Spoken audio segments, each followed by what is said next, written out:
जय हिंद दोस्तों। मैं हूं आपका बहादुर सर। और दोस्तों, आज के इस वीडियो में हम पिछले एक वर्ष के करंट अफेयर्स से बनने वाले मोस्ट इम्पोर्टेंट 180 एमसीक्यूज को पढ़ने वाले हैं। दोस्तों, ये जो 180 क्वेश्चन हैं ये सिलेक्टेड और अच्छे लेवल के क्वेश्चन हैं। और दोस्तों, इन सभी क्वेश्चन को हम बिल्कुल डिटेल में और आसान भाषा में डिस्कस करेंगे, यानी कि आपका पूरे साल का करंट अफेयर्स मात्र इन 180 क्वेश्चन में कवर हो जाएगा। तो आइए दोस्तों, बिना किसी देरी के शुरुआत कर लेते हैं नंबर फर्स्ट क्वेश्चन से। नंबर फर्स्ट क्वेश्चन है, 73वीं मिस यूनिवर्स 2024 का खिताब किसने जीत लिया है। 73वीं मिस यूनिवर्स 2024 का जो खिताब है ये विक्टोरिया केजोर थीलबिंग ने जीत लिया है। इनके बारे में हम डिटेल से समझ लेते हैं। तो देखो, जो मिस यूनिवर्स प्रतियोगिता हुई है 2024 में, इसका 73वां संस्करण है।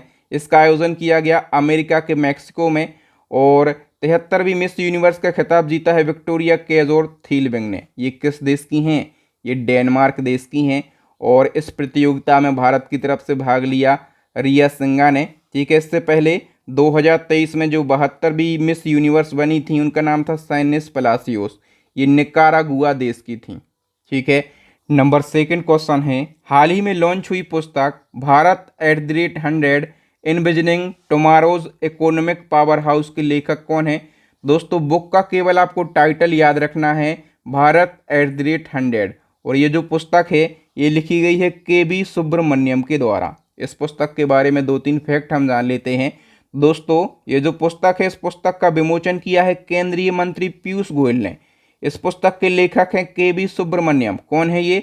तो पूर्व मुख्य आर्थिक सलाहकार हैं। और दोस्तों, इस पुस्तक में लेखक ने पूर्व अनुमान लगाया है कि यदि अपना देश भारत 8% वार्षिक विकास दर बनाए रखता है तो भारत वर्ष 2047 तक $55 ट्रिलियन की अर्थव्यवस्था बन सकता है। नेक्स्ट क्वेश्चन है, महाराष्ट्र सरकार ने महाराष्ट्र राज्य कौशल विकास विश्वविद्यालय का नाम बदलकर क्या करने का फैसला किया है।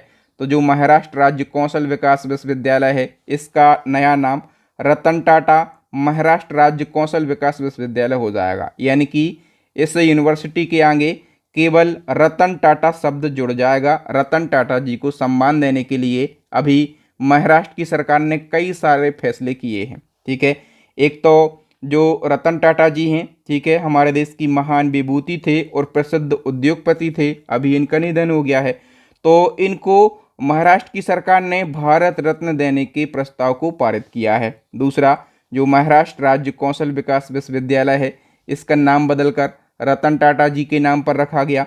और जो महाराष्ट्र का उद्योग रत्न अवार्ड है तो उद्योग रत्न अवार्ड का भी नाम बदलकर रतन टाटा उद्योग रत्न पुरस्कार कर दिया है। ठीक है, याद रखना दोस्तों, जो पहला उद्योग रत्न अवार्ड है ये रतन टाटा जी को ही दिया गया था 2023 में। और महाराष्ट्र का जो उद्योग रत्न अवार्ड है इसकी स्थापना 2023 में हुई थी। ठीक है, अब इसका नाम रतन टाटा उद्योग रत्न अवार्ड कर दिया गया है। और मुंबई का जो उद्योग भवन है इसका भी नाम बदल गया, इसका नाम रतन टाटा उद्योग भवन हो गया है। समझ गए आप लोग। चलो नेक्स्ट वन की हम बात करें। हाल ही में काकसर ब्रिज जो कि लद्दाख के कारगिल में स्थित है इसका नाम किसके नाम पर रखा गया। तो काकसर ब्रिज का नाम जो है ये कैप्टन अमित भारद्वाज सेतु रखा गया है। ठीक है, भारतीय सेना के ये जवान हैं और कारगिल युद्ध जब हुआ था उसके ये नायक हैं। ठीक है, तो इनके बलिदान को सम्मान देने के लिए काकसर ब्रिज का नाम कैप्टन अमित भारद्वाज सेतु रखा गया है। कहाँ पर ये?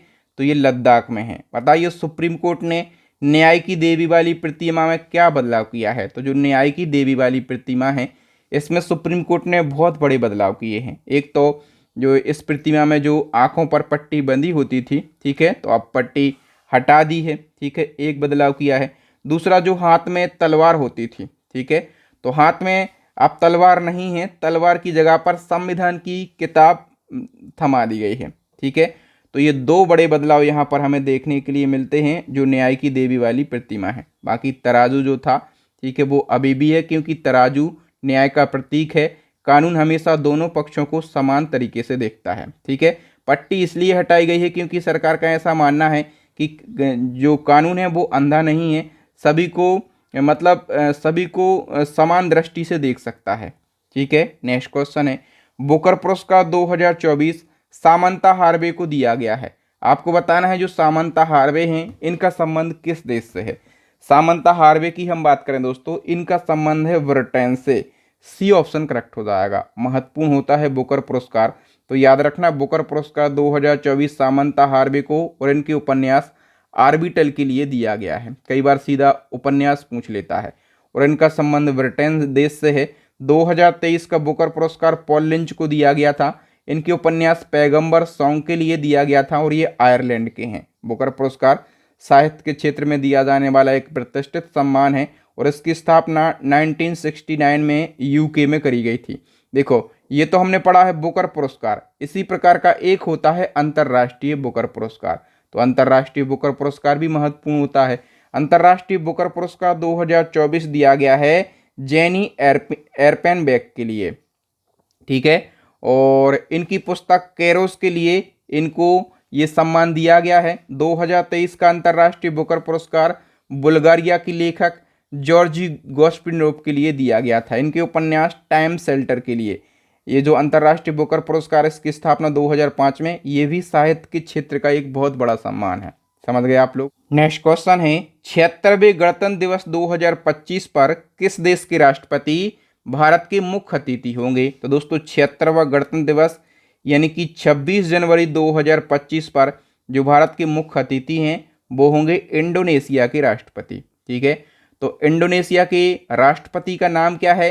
प्रोबोवो सुबियांटो इनका नाम है। और इससे पहले जो 75वां गणतंत्र दिवस हुआ 2024 में, इसके मुख्य अतिथि एमेनुअल मैक्रोन थे। ये फ्रांस के राष्ट्रपति हैं, ठीक है।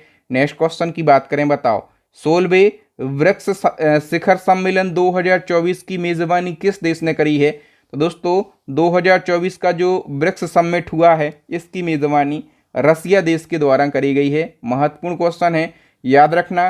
ब्रिक्स समिट 2024 जो है कौन सा संस्करण है? 16वां। आयोजन किया गया है रसिया के कजान शहर में।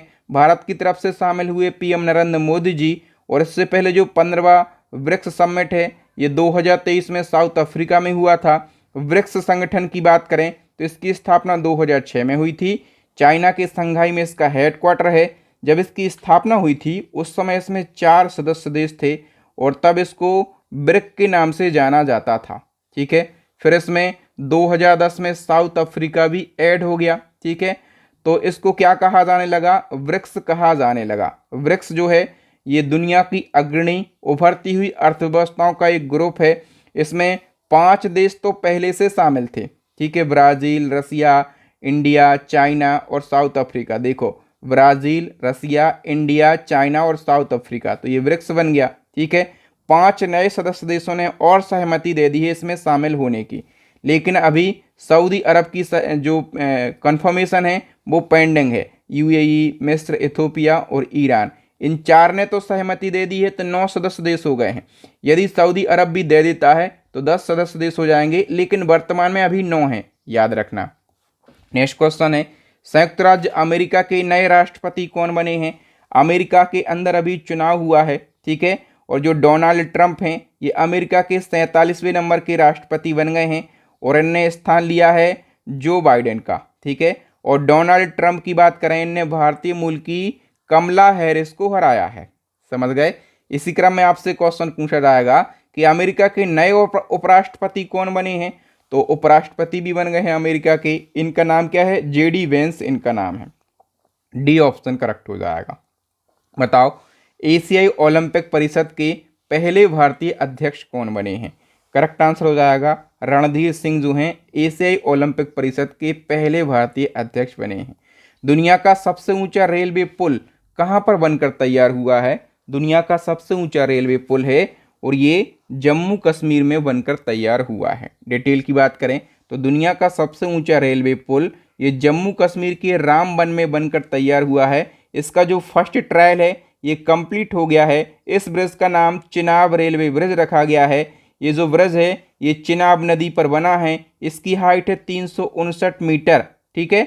और ये पेरिस के एफिल टावर से भी ऊंचा है। नेक्स्ट क्वेश्चन में आगे बढ़ने से पहले दोस्तों मैं आपको बार बार बताता हूँ, एक बार फिर से मैं आपको अपडेट देना चाहता हूँ अपनी ई बुक के बारे में। हमारी करंट अफेयर्स की ई बुक लॉन्च हो गई है। इस ई बुक में आपको टॉपिक वाइज करंट अफेयर्स मिल जाएगा, जितने भी ट्रेंडिंग टॉपिक हैं जहां से एग्जामिनर क्वेश्चन बनाता है वो सारे क्वेश्चन आपको मिल जाएंगे। ठीक है, इसी क्रम में इन टॉपिक के अलावा आपको मंथली करंट अफेयर्स भी इसी ई बुक के अंदर देखने के लिए मिल जाएगा।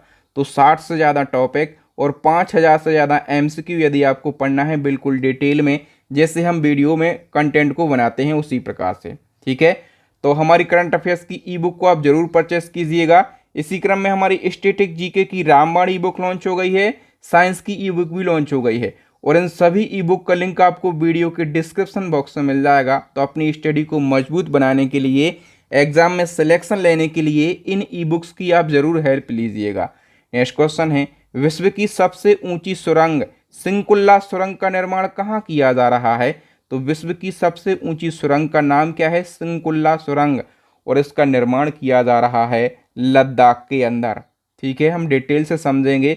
तो विश्व की सबसे ऊंची सुरंग का निर्माण लद्दाख में किया जा रहा है और इसका नाम है सिंकुल्ला सुरंग। कहाँ पर है? तो लद्दाख के कारगिल में है, और सुरंग की लंबाई है 4.1 किलोमीटर। सुरंग का निर्माण निमू पदुम दारचा रोड पर लगभग 15,800 फीट की ऊंचाई पर किया जा रहा है। ये जो सुरंग है दोस्तों, ये लेह को पूरे साल जो है सभी मौसमों में कनेक्टिविटी प्रदान करेगी, जिससे सशस्त्र बलों और उनके उपकरणों की जो आवाजाही है उसमें सुधार होगी, और लद्दाख में आर्थिक और सामाजिक विकास को भी बढ़ावा मिलेगा।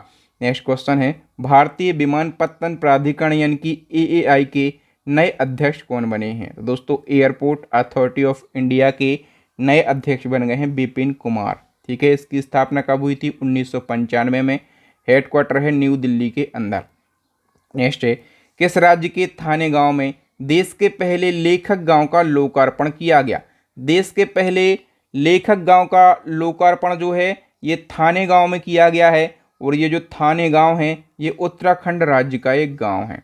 नेक्स्ट क्वेश्चन है, भारत और किस देश की नौसेना ने समुद्री अभ्यास सिम्बेक्स 2024 का आयोजन किया? सिम्बेक्स 2024 का आयोजन ये अपने देश भारत और सिंगापुर के बीच में किया गया। डी ऑप्शन करेक्ट हो जाएगा। याद रखना, जो सिम्बेक्स है ये नौसेना का समुद्री अभ्यास है, भारत और सिंगापुर की सेना के बीच में इसका आयोजन किया गया। देखो, इसका आयोजन 2 चरणों में हुआ है। जो प्राथमिक चरण है इसका आयोजन विशाखापत्तनम में हुआ है, और जो समुद्री चरण है इसका आयोजन बंगाल की खाड़ी में हुआ है। इस अभ्यास में भारतीय नौसेना के पूर्वी बेड़े के आईएनएस शिवालिक और लंबी दूरी के समुद्री गश्ती विमान P-8I ने भाग लिया है। नेक्स्ट वन की हम बात करें, हाल ही में भारत और किस देश की सेना के बीच में युद्ध अभ्यास वज्र प्रहार आयोजित हुआ है? तो वज्र प्रहार की हम बात करें, इसका आयोजन अपने देश भारत और यूएसए की सेना के बीच में किया गया है। ठीक है, तो याद रखना दोस्तों, इसका आयोजन कहाँ पर हुआ है? अमेरिका के इडाहो में इसका आयोजन हुआ है। इस अभ्यास में दोनों देशों के 45 जवानों ने भाग लिया है। नेक्स्ट है, पहला एशियाई बौद्ध शिखर सम्मेलन 2024 कहाँ आयोजित हुआ, जिसका उद्घाटन राष्ट्रपति द्रौपदी मुर्मू ने किया है? दोस्तों पहला एशियाई बौद्ध शिखर सम्मेलन 2024 का आयोजन किया गया है न्यू दिल्ली के अंदर। इसका उद्घाटन किया है राष्ट्रपति द्रौपदी मुर्मू ने। ठीक है, तो याद रखना संस्करण कौन सा है? सम्मेलन का पहला संस्करण है, इसलिए क्वेश्चन महत्वपूर्ण है। उद्घाटन किया है राष्ट्रपति द्रौपदी मुर्मू ने, नई दिल्ली में इसका आयोजन किया गया, और इसका आयोजन भारत सरकार के संस्कृति मंत्रालय और अंतर्राष्ट्रीय बौद्ध परिसंघ के सहयोग से किया गया है। उद्देश्य दुनिया भर में बौद्ध समुदाय में संवाद को बढ़ावा देना, समझ को बढ़ावा देना और समकालीन चुनौतियों का समाधान करना। नेक्स्ट है, बोत्सवाना के नए राष्ट्रपति कौन बने हैं? तो दोस्तों डुइमा बोको ये बोत्सवाना के नए और 6वें नंबर के राष्ट्रपति बन गए हैं। नेक्स्ट है, विश्व सुनामी जागरूकता दिवस कब मनाया जाता है? विश्व सुनामी जागरूकता दिवस ये 5 नवंबर को मनाया जाता है। ठीक है, उद्देश्य क्या है? सुनामी के बारे में जागरूकता बढ़ाना और जोखिम कम करना। ठीक है, और नए आइडिया को शेयर करना। ठीक है, उद्देश्य से ये दिवस मनाया जाता है। 2024 की थीम रही है गेट टू हाई ग्राउंड। ठीक है, इसकी शुरुआत कब हुई थी इस दिवस को मनाने की? 2016 में। नेक्स्ट क्वेश्चन है, अंतर्राष्ट्रीय सौर गठबंधन का नया महासचिव किसे नियुक्त किया गया? करेक्ट आंसर हो जाएगा दोस्तों आशीष खन्ना जी के लिए, ठीक है। और इनने अजय माथुर जी का स्थान लिया है। नेक्स्ट है, भारत ने अंडर 19 विश्व मुक्केबाजी चैंपियनशिप 2024 में 3 गोल्ड सहित 17 मेडल जीते हैं। इनमें से गोल्ड मेडल विजेताओं के नाम बताओ। मुक्केबाजी चैंपियनशिप जो हुई है अंडर 19, इसमें भारत ने 3 गोल्ड जीते हैं, ठीक है। तो किन किन ने ये गोल्ड मेडल जीते हैं भारत के लिए? एक है पार्थिव ग्रेवाल, दूसरी हैं वंशिका गोस्वामी, तीसरे हैं हेमंत सांगवान। तो याद रखना दोस्तों, इस चैंपियनशिप में भारत ने टोटल 17 मेडल जीते हैं। इन 17 में से 3 गोल्ड हैं, ठीक है, 8 सिल्वर हैं और 5 ब्रॉन्ज हैं। इसका आयोजन कहाँ पर किया गया? यूएसए के कोलोराडो में इसका आयोजन किया गया। नेक्स्ट क्वेश्चन है, विदेश मंत्री एस जयशंकर ने नवंबर 2024 में ऑस्ट्रेलिया के किस शहर में नए वाणिज्य दूतावास का उद्घाटन किया? करेक्ट आंसर हो जाएगा ऑस्ट्रेलिया के विस्बरेन शहर में। नेक्स्ट क्वेश्चन है, पत्रिका ग्लोबल फाइनेंस ने आरबीआई के गवर्नर शक्तिकांत दास को लगातार दूसरे साल केंद्रीय बैंक रिपोर्ट कार्ड 2024 का कौन सा अवार्ड दिया है? करेक्ट आंसर हो जाएगा A+ ग्रेट अवार्ड, ठीक है। ये अवार्ड शक्तिकांत दास को पिछले साल भी मिला था और इस साल भी मिला है। नेक्स्ट वन की हम बात करें तो नेक्स्ट हमारा क्वेश्चन है, भारतीय विकेट कीपर हैं और बल्लेबाज हैं, इनका नाम है रिद्धिमान साहा। तो रिद्धिमान साहा ने क्रिकेट के किस फॉर्मेट से संन्यास लेने की घोषणा कर दी है? तो दोस्तों इनने अंतर्राष्ट्रीय क्रिकेट और घरेलू क्रिकेट से संन्यास लेने की घोषणा कर दी है। तो सी ऑप्शन करेक्ट हो जाएगा। नेक्स्ट क्वेश्चन है, दीपोत्सव के दौरान वर्ष 2024 में अयोध्या में कितने दीप जलाकर गिनीज वर्ल्ड रिकॉर्ड बनाया गया? तो इस साल अयोध्या में लगभग 25,12,000 दीप जले हैं। 25,12,585 दीप जले हैं और ये जो रिकॉर्ड है ये गिनीज वर्ल्ड रिकॉर्ड में दर्ज किया गया। नेक्स्ट हमारा क्वेश्चन है, दुनिया का सबसे युवा भारतीय शतरंज खिलाड़ी जिसकी उम्र मात्र 3 साल है, इसका नाम क्या है जिसको फीडे ने रेटिंग प्रदान करी है? तो दोस्तों जो दुनिया का सबसे युवा शतरंज खिलाड़ी है इसका नाम है अनीश सरकार। मात्र इसकी उम्र है 3 साल, ठीक है। और अभी फीडे के द्वारा इसको रैंकिंग प्रदान करी है और फीडे के द्वारा ये रैंक पाने वाला दुनिया का सबसे कम उम्र का शतरंज खिलाड़ी है। ये भारतीय खिलाड़ी है, कहाँ का रहने वाला है? कोलकाता का रहने वाला है और इसने अभी अंडर 9 और फिर अंडर 13 प्रतियोगिता में हिस्सा लिया, ठीक है। नवंबर 2024 में फीडे के द्वारा इसको रैंकिंग दी गई है और इसकी भारतीय रेटिंग कितनी है? तो 1555 इसकी भारतीय रेटिंग है। नेक्स्ट क्वेश्चन है, किस देश में विकसित दुनिया का पहला लकड़ी पैनल वाला सैटेलाइट अंतरिक्ष में लॉन्च किया गया? दुनिया का पहला लकड़ी पैनल वाला सैटेलाइट जो है ये जापान में विकसित हुआ है, ठीक है, और अभी इसको लॉन्च भी किया गया है। तो याद रखना, जापान में विकसित दुनिया का पहला लकड़ी पैनल वाला सैटेलाइट 5 नवंबर 2024 को अंतरिक्ष में लॉन्च हुआ। इस सैटेलाइट का नाम क्या है? लेग्नोसैट। और इस सैटेलाइट का जो निर्माण है किस वृक्ष की लकड़ी से हुआ है? तो मैग्नोलिया वृक्ष है, ठीक है, और इसी वृक्ष की लकड़ी से इसका पैनल तैयार किया गया है। नेक्स्ट क्वेश्चन है, संयुक्त राष्ट्र जलवायु परिवर्तन सम्मेलन का 29वां संस्करण किस शहर में आयोजित किया गया? इसको शॉर्ट में कहा जाता है कोप 39। तो कोप 39 का जो आयोजन है दोस्तों ये अजरबैजान के बाकू शहर में किया गया। और इस सम्मेलन में भारत की तरफ से कौन शामिल हुए हैं? तो कीर्तिवर्धन सिंह। कीर्तिवर्धन सिंह ये पर्यावरण राज्य मंत्री हैं। नेक्स्ट क्वेश्चन है, किस खेल के पूर्व खिलाड़ी हरिंदर सिंह सोढ़ी का निधन नवंबर 2024 को हो गया? तो हरिंदर सिंह सोढ़ी की बात करें, ये पोलो के प्रसिद्ध खिलाड़ी थे, ठीक है, पोलो के खिलाड़ी थे और अर्जुन पुरस्कार विजेता थे, ठीक है। लंबी बीमारी के चलते 9 नवंबर 2024 को 86 वर्ष की आयु में इनका निधन हो गया। पोलो जगत में इनको बिली सोढ़ी के नाम से जाना जाता था। नेक्स्ट क्वेश्चन है, भारत और किस देश के बीच में सैन्य अभ्यास ऑस्ट्रा हिंद का आयोजन महाराष्ट्र में किया गया? देखो ये जो संयुक्त सैन्य अभ्यास है इसको आप नाम से ही समझ पा रहे होंगे, ऑस्ट्रो हिंद, यानी कि ऑस्ट्रेलिया और हिंदुस्तान के बीच में इसका आयोजन किया जाता है। लेकिन आयोजन स्थल आप याद रखो, इसका आयोजन कहाँ पर किया गया है? महाराष्ट्र में इसका आयोजन किया गया है। भारत और ऑस्ट्रेलिया के बीच में इसका आयोजन किया जाता है। नवंबर 2024 में फिक्की के नए अध्यक्ष कौन बने हैं? तो हर्षवर्धन अग्रवाल ये फिक्की के नए अध्यक्ष बन गए हैं। बताओ किस वाद्य यंत्र के वादक पंडित राम नारायण का निधन 8 नवंबर 2024 को हो गया? पंडित राम नारायण की बात करें तो दोस्तों ये सारंगी वादक थे, ठीक है, और अभी इनका निधन हो गया है। तो ये कहाँ के रहने वाले हैं?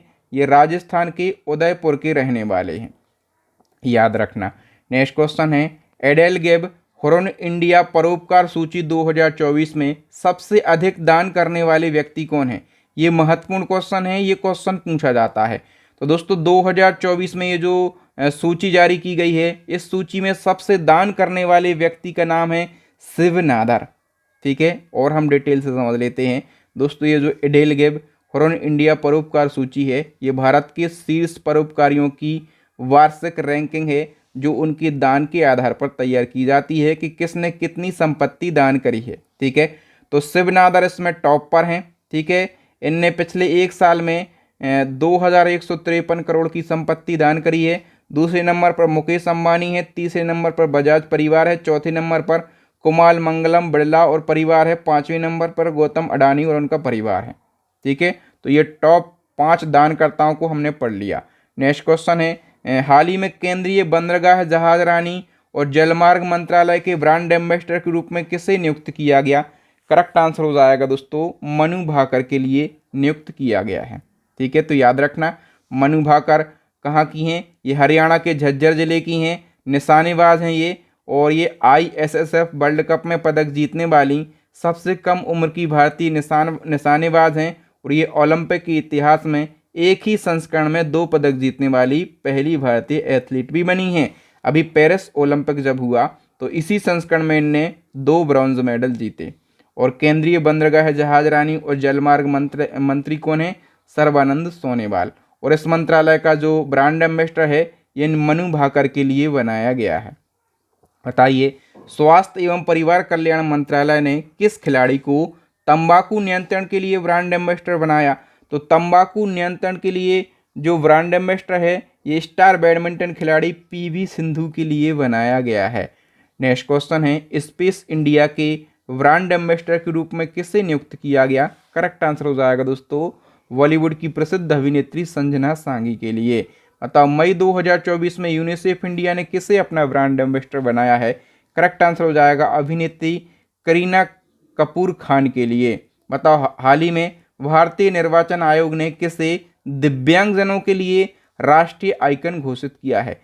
तो अभी निर्वाचन आयोग ने दिव्यांगजनों के लिए राष्ट्रीय आइकन ये राकेश कुमार के लिए घोषित किया है। राकेश कुमार कौन है? तो ये पैरालंपिक खिलाड़ी हैं और ये तीरंदाज हैं। कौन है? तीरंदाज।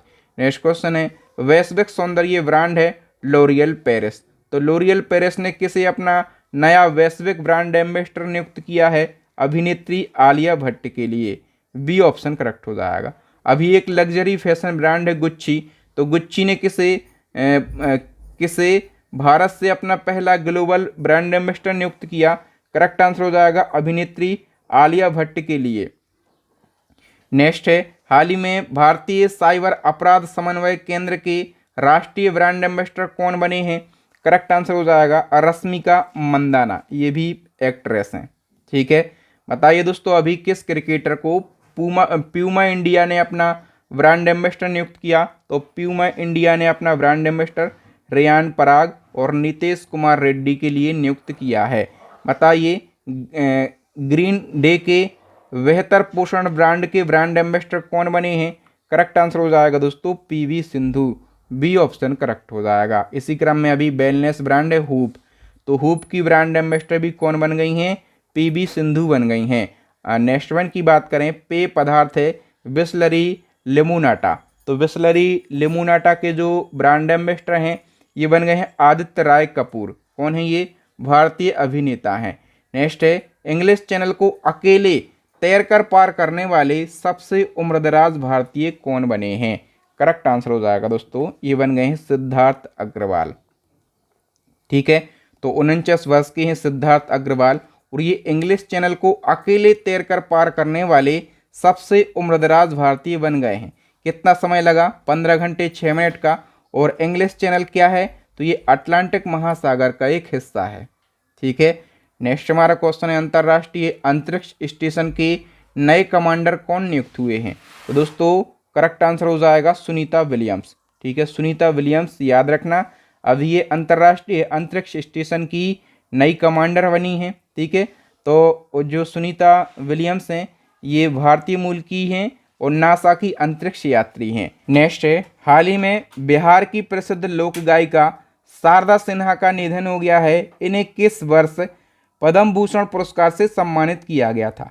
ये मोस्ट इंपोर्टेंट क्वेश्चन है। सबसे पहले शारदा सिन्हा के बारे में एक फैक्ट याद रखना कि इनको बिहार कोकिला के नाम से जाना जाता था। ठीक है, और इनको पद्म भूषण पुरस्कार कब दिया गया था? 2018 में दिया गया था।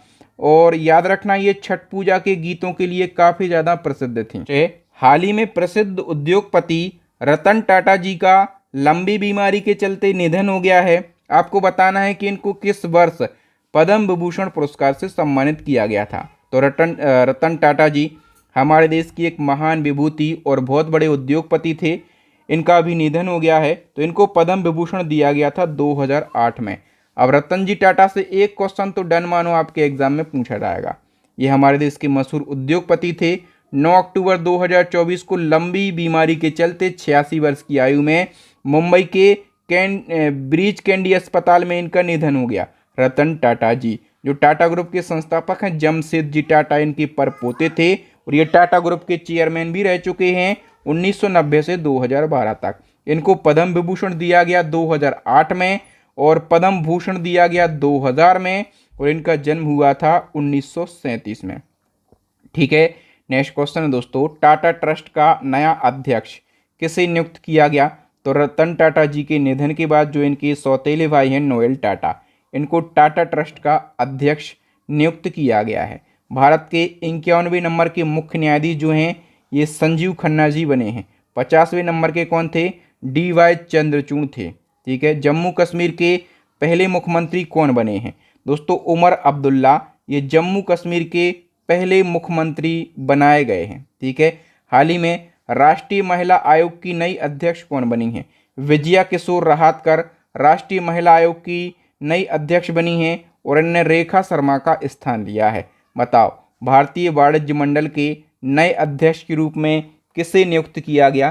करेक्ट आंसर हो जाएगा अभ्युदय जिंदल के लिए वी ऑप्शन सही हो जाएगा। ठीक है, तो भारतीय वाणिज्य मंडल ये देश के सबसे पुराने व्यापार संघों में से एक है। 1925 में स्थापना, मुख्यालय है कोलकाता में और उद्देश्य है भारतीय उद्योग और व्यापार के विकास को प्रोत्साहित करना और देश के आर्थिक विकास में योगदान देना। नेक्स्ट सितंबर 2024 को किसे भारतीय राष्ट्रीय राइफल संघ का नया अध्यक्ष चुना गया? करेक्ट आंसर हो जाएगा कलिकेश नारायण देव के लिए। ठीक है, भारतीय राष्ट्रीय राइफल संघ की स्थापना 1951 में हुई थी। हेडक्वार्टर है न्यू दिल्ली के अंदर। नार्कोटिक्स कंट्रोल ब्यूरो के नए महानिदेशक कौन बने हैं? करेक्ट आंसर हो जाएगा अनुराग गर्ग। तो याद रखना दोस्तों, जो अनुराग गर्ग हैं ये 1993 बैच के IPS अधिकारी हैं और इनको NCB का नया DG नियुक्त किया गया है। हम बात करें NCB की तो नार्कोटिक्स कंट्रोल ब्यूरो इसका फुल फॉर्म होता है। ये केंद्रीय गृह मंत्रालय के अधीन ड्रग तस्करी और अवैध पदार्थों के दुरुपयोग को रोकने के लिए एक शीर्ष समन्वय एजेंसी है। इसका गठन 1986 में किया गया था। नेक्स्ट क्वेश्चन है, नाटो शिखर सम्मेलन 2024 कहाँ पर आयोजित किया गया? ये महत्वपूर्ण क्वेश्चन है, पूछा जाता है। तो नाटो समिट 2024 की बात करें, इसका आयोजन किया गया है अमेरिका के वॉशिंगटन DC में। ए ऑप्शन करेक्ट आंसर हो जाएगा। नाटो इसका full form North Atlantic Treaty Organization. इसको स्टेबल किया गया था 1949 में। बेल्जियम के ब्रुसेल्स में हेडक्वार्टर है। इसके जो महासचिव हैं मार्क रूटे हैं, अभी बने हैं नए। सदस्य देश हैं 32 और जो 32वां सदस्य देश है वो है स्वीडन। नेक्स्ट है 24वां संघाई सहयोग संगठन यानी कि SCO समिट 2024 का आयोजन कहाँ पर किया गया? करेक्ट आंसर हो जाएगा दोस्तों कजाकिस्तान के अस्ताना में SCO समिट का आयोजन किया गया है। दोस्तों SCO समिट यहाँ से थोड़ा सा कन्फ्यूजन आपके एग्जाम में बन सकता है। सबसे पहले यहाँ पर एससीओ के 2 समिट होते हैं, ठीक है। एक होता है summit of head of the state, यानी कि राष्ट्र प्रमुखों का एक शिखर सम्मेलन होता है। इसका आयोजन कजाकिस्तान की राजधानी अस्ताना में 4 जुलाई को हुआ था, ठीक है। अध्यक्षता कजाकिस्तान के राष्ट्रपति कासिम जोमार्ट टोकायोव के द्वारा करी गई थी। और दूसरा होता है summit of head of the government, यानी कि सरकार के प्रमुखों का ये शिखर सम्मेलन होता है। अभी पाकिस्तान के इस्लामाबाद में इसका आयोजन हुआ है। इसमें भारत की तरफ से एस जयशंकर गए थे। काफ़ी चर्चाओं में रहा था ये सम्मेलन, ठीक है। एससीओ की बात करें, संघाई कॉरपोरेशन ऑर्गेनाइजेशन, इसका फुल फॉर्म, 2001 में स्थापना और मुख्यालय है बीजिंग में। सदस्य देश हैं 10, जो 10वां सदस्य देश है ये बेलारूस बना है, ठीक है। अभी 2024 में ये बना है, ठीक है। 10 सदस्य देश मैंने लिख दिए हैं, तो एक बार आप इसको पढ़ लीजिएगा। नेक्स्ट हमारा क्वेश्चन है G7 शिखर सम्मेलन 2024 कहाँ पर आयोजित हुआ है। करेक्ट आंसर हो जाएगा दोस्तों, G7 का आयोजन कहाँ पर किया गया, इटली के अंदर इसका आयोजन किया गया, ठीक है। तो 50वां संस्करण है इस साल G7 का, और अध्यक्षता जॉर्जियो मेलोनी ने करी है, इटली की प्रधानमंत्री हैं। और जॉर्जियो मेलोनी इटली की पहली महिला प्रधानमंत्री हैं। मुख्य अतिथि के तौर पर अपने देश के पीएम नरेंद्र मोदी जी को बुलाया गया। G7 के सदस्य देश हैं Canada, France, Germany, Italy, Japan, United kingdom और संयुक्त राज्य अमेरिका। नेक्स्ट हमारा क्वेश्चन है आसियान शिखर सम्मेलन 2024 का आयोजन कहाँ पर किया गया। तो आसियान समिट 2024 जो है ये लाओस में इसका आयोजन हुआ है। कहाँ पर, लाओस में इसका आयोजन हुआ है, और लाओस के वियंतियाने में इसका आयोजन किया गया है, ठीक है। और जो आसियान शिखर सम्मेलन 2025 होगा, मलेशिया में इसका आयोजन किया जाएगा। बताओ रायसीना डायलॉग क्या है, जिसके 9वें संस्करण का उद्घाटन पीएम नरेंद्र मोदी जी ने किया है। तो रायसीना डायलॉग ये काफ़ी महत्वपूर्ण है, नई दिल्ली में इसका आयोजन किया जाता है हमेशा। तो ये भू राजनीति और भू अर्थशास्त्र पर एक वार्षिक सम्मेलन है, ठीक है। तो याद रखना, रायसीना डायलॉग ये भू राजनीति और भू अर्थशास्त्र पर एक वार्षिक सम्मेलन है। इसका उद्देश्य दुनिया के सामने आने वाले सबसे चुनौतीपूर्ण मुद्दों का समाधान करना है, और ये सम्मेलन हमेशा नई दिल्ली में आयोजित होता है। 2024 में 9वां संस्करण आयोजित हुआ है। उद्घाटन पीएम नरेंद्र मोदी जी ने किया है, ठीक है। और मुख्य अतिथि के तौर पर किरियाकोस मित्सोताकिस के लिए बुलाया गया, ग्रीस के प्रधानमंत्री हैं, ठीक है। इसकी थीम रही है चतुरंगा, यानी कि संघर्ष, प्रतियोगिता, सहयोग और सृजन। नेक्स्ट हमारा क्वेश्चन है नई दिल्ली में आयोजित 9वें रायसीना डायलॉग 2024 के मुख्य अतिथि। देखो मुख्य अतिथि के तौर पर मैंने बता दिया कि किरियाकोस मित्सोताकिस को बुलाया गया। ये ग्रीस के प्रधानमंत्री हैं। कौन है, ग्रीस के प्रधानमंत्री। बताओ बिम्स्टेक व्यापार शिखर सम्मेलन की मेजबानी किस देश ने करी है। तो इसकी मेजबानी अपने देश भारत के द्वारा करी गई है, ठीक है। भारत सरकार के विदेश मंत्रालय ने भारतीय उद्योग परिसंघ के सहयोग से नई दिल्ली में प्रथम बिम्स्टेक व्यापार शिखर सम्मेलन की मेजबानी करी है, ठीक है। और इसका उद्घाटन विदेश मंत्री एस जयशंकर ने किया। नेक्स्ट क्वेश्चन है एआई के विकास को बढ़ावा देने के लिए ग्लोबल इंडिया एआई शिखर सम्मेलन 2024 कहाँ आयोजित किया गया। करेक्ट आंसर हो जाएगा नई दिल्ली में इसका आयोजन किया गया, ठीक है। सितंबर 2024 में चौथा अखिल भारतीय राजभाषा सम्मेलन 2024 कहाँ आयोजित हुआ है। इसका आयोजन भी नई दिल्ली में हुआ है, ठीक है। याद रखना चौथा संस्करण है, आयोजन नई दिल्ली में गृह मंत्रालय के द्वारा इसका आयोजन किया गया, और गृह मंत्री अमित शाह ने इस प्रोग्राम को संबोधित किया है। अगस्त 2024 में पर्यावरण और कार्बन सम्मेलन 2024 कहाँ पर आयोजित हुआ है। करेक्ट आंसर हो जाएगा इसका आयोजन भी नई दिल्ली में किया गया है, ठीक है। और एसोचैम के द्वारा इसका आयोजन किया गया। उद्घाटन किया है कीर्तिवर्धन सिंह ने। ये केंद्रीय पर्यावरण, वन और जलवायु परिवर्तन राज्य मंत्री हैं ये, ठीक है। मुख्य विषय है 2070 तक कार्बन उत्सर्जन का स्तर शून्य करने के तंत्र का विकास करना। बताओ भारतीय तटरक्षक बल यानी कि आईसीजी के 26वें महानिदेशक कौन बने हैं।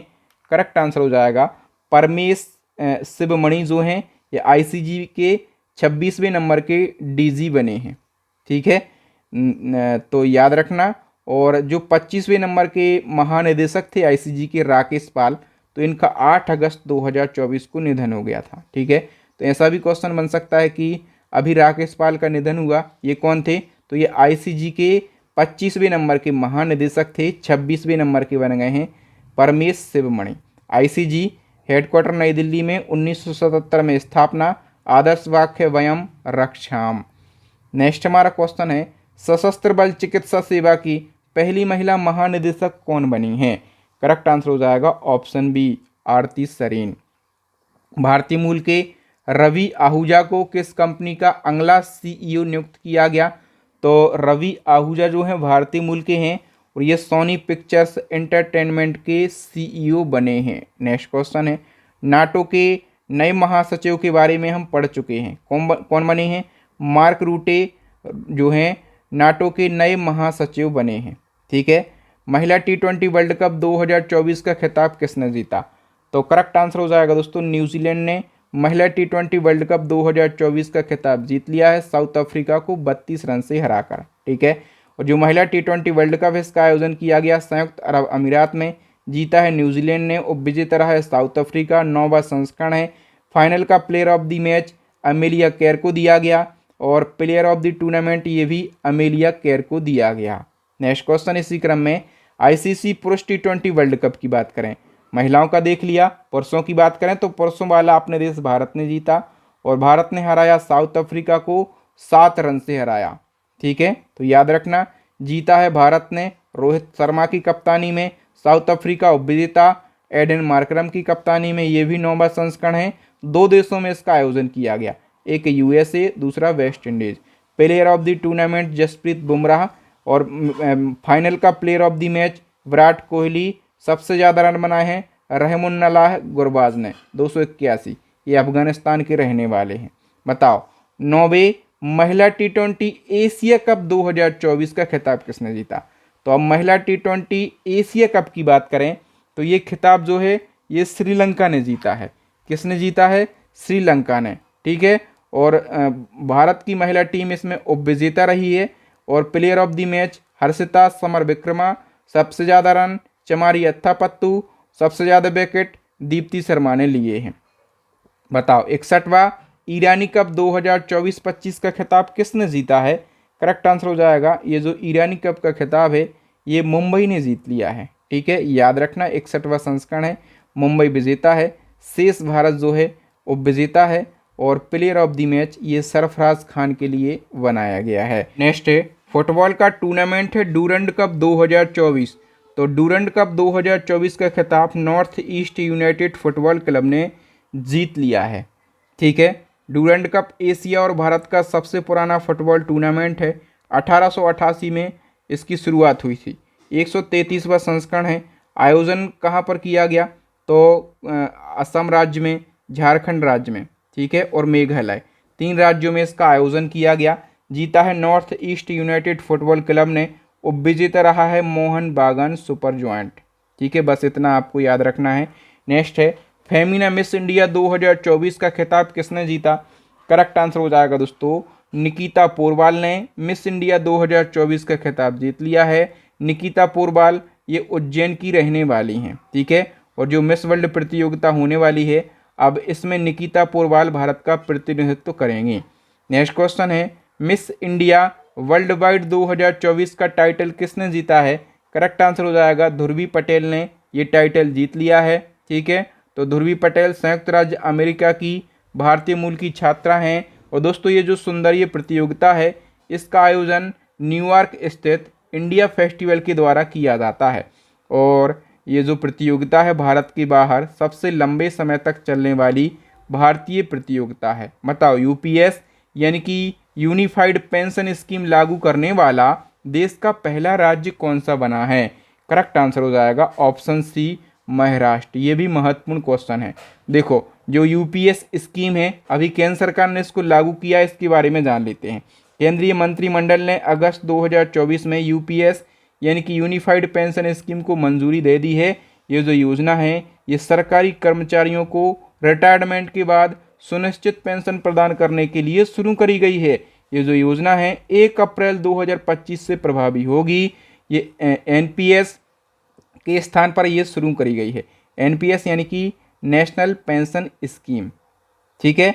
और दोस्तों इस स्कीम के तहत जो कर्मचारी सरकार के लिए कम से कम 10 साल तक काम किया है उसको न्यूनतम 10,000 रुपये की पेंशन दी जाएगी, और जिसने 25 वर्षों तक सरकारी कर्मचारी के रूप में सेवा दी है, ठीक है, उसको जो लास्ट के 12 महीने का औसत रहेगा सैलरी का, ठीक है, तो उसका 50% जो है ये पेंशन के रूप में दिया जाएगा। नेक्स्ट हमारा क्वेश्चन है, किस यूनिवर्सिटी में भारत के पहले संविधान संग्रहालय का उद्घाटन किया गया?